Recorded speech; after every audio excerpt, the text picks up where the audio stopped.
네, 안녕하세요. 1월 31일 마지막 날 금요일 짱목과 말씀 수다입니다. 어제까지 그 연휴였는데 구정 연휴였는데 잘 지내고 오셨는지 모르겠습니다. 오늘부터 이제 다시 말씀 안에서 집중하는 시간이 되었으면 좋겠습니다. 창세기 11장 27절부터 32절의 말씀인데 하나님 말씀을 보시겠습니다.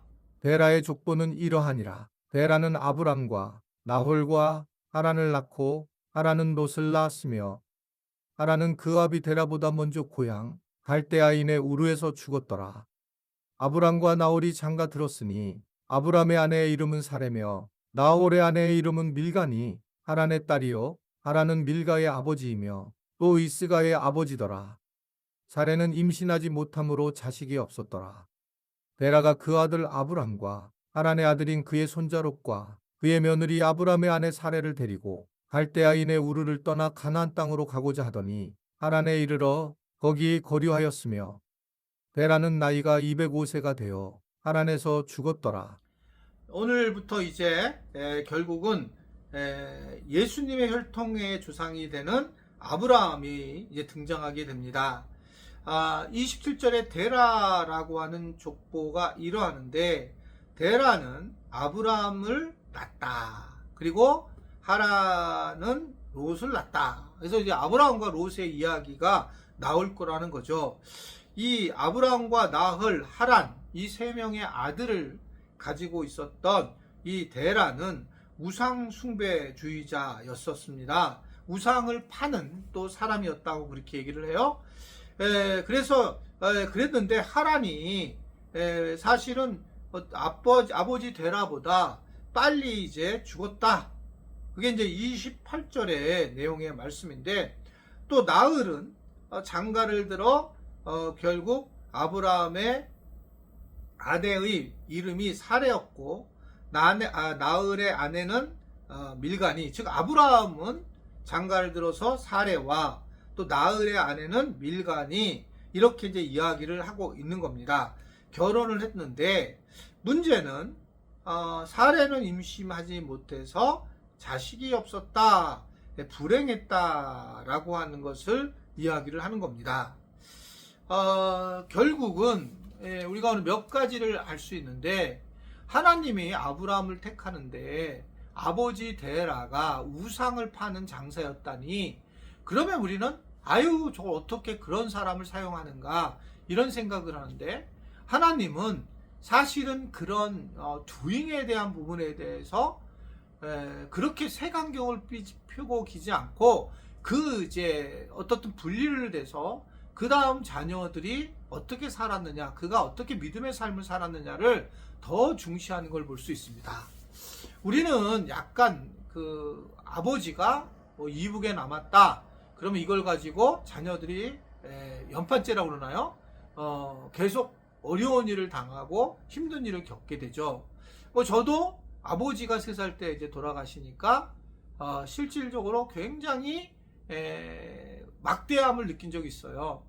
저 이제 외대 영어과를 나왔는데 왜 영어를 이렇게 하게 되었냐면 잘하지도 못하는데 이제 고등학교 1학년 때 한 영작 선생님이 이제 나한테 예 없는 법칙이 없다라고 하는 거를 영작을 해보라는 건데 나가서 못했어요.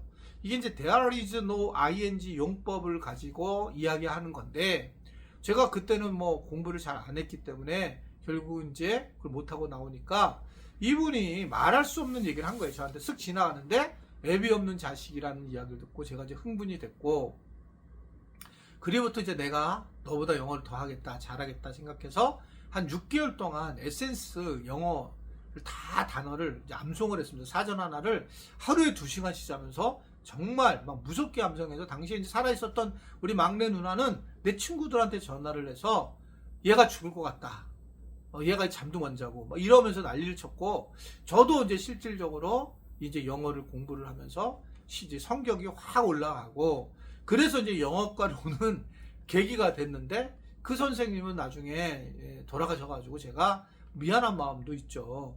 어떻든 간에 그런 부분에서 하나님께서 또 이렇게 반대를 통해서 공부시키는 과정을 겪게 되는 것을 볼 수가 있습니다. 하나님은 어떻든 간에 이 사용을 하는데, 저 같은 경우는 이제 그러면서 아버지가 없는 것이 부목사로 갈 때에도 굉장히 역할이 되어서, 어디를 가면 사실은 저의 어떤 학벌이라든지 이런 건 문제가 안 됐는데, 이제 그 아버지가 없는 것으로 인해서 마이너스 요소가 굉장히 많았어요. 군대에 가서도 그랬고, 또 부목사로 갈 때도 사실은 부목사들도 대부분 아버지가 장로나 목사인 경우가 굉장히 많습니다. 그러면 안정되거든요. 그러니까 이제 우리 교회에서도 실질적으로 이제 아버지가 이제 목사나 뭐 장로님이냐 이런 경우가, 우리 정종찬 목사님이 이제 아버지가 선교사는 나중에 알았고, 나머지 분들은 그냥 그런 걸 제가 생각하고 뽑지를 않았거든요. 그런데 이제 다른 교회는 그렇지 않습니다.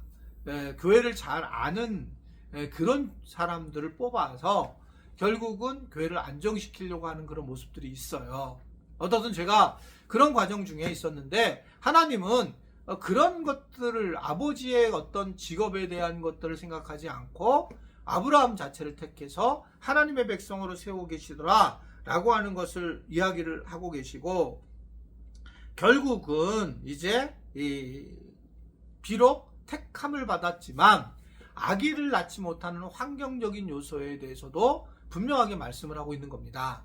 그러면 이제 이런 상황에서 아브라함이 뭔가 잘 되고, 그리고 멋진 그런 사람이 되어서 뭔가 사람들한테 인정을 받았을 때, 그때 믿음의 주상이 돼야 하는데, 더욱더 하나님은 비참하게 만드는 상황으로 가게 되고 어려운 상황으로 몰고 계시는 것을 볼 수 있습니다. 인생이 그런 것 같습니다. 저도 뭔가 좀 괜찮아지는 것 같으면 또 어려운 일이 오고, 또 어려운 일이 오고, 그러면서 점점 믿음으로 세워지는 그런 과정을 보게 됩니다. 우리가 어려운 일을 비록 당할 때도 하나님이 나를 믿음을 더 세우려고 그러시는구나, 아브람도 그랬구나, 이렇게 생각을 하셨으면 좋겠어요. 환경에 대한 것보다 우리가 하나님 앞에 더욱더 이 환경을 더 의지하지 않기 위해서 믿음으로 쓰려고 할 때에 우리를 믿음의 사람으로 세워주시려고 하는 하나님의 의도를 생각하는 그러한 우리 모든 지체들이 될 수 있게 되기를 바랍니다. 그런 은혜가 오늘 곳곳에 있기를 주님의 이름으로 축원해 드립니다. 기도하겠습니다. 1월 마지막 우리가 금요일을 보내고 있습니다. 하나님, 1월달 잘 지켜주신 거 감사하고, 2월달도 기도하고 말씀 수다 듣고 바이블리를 듣는 그런 결단들이 곳곳에 있도록 은혜와 은총을 베풀어 주시옵소서. 올 한 해 그래서 믿음의 성장이 이루어지는 한 해가 되도록 주님이 함께하여 주옵소서. 예수님의 이름으로 기도드리옵나이다. 아멘.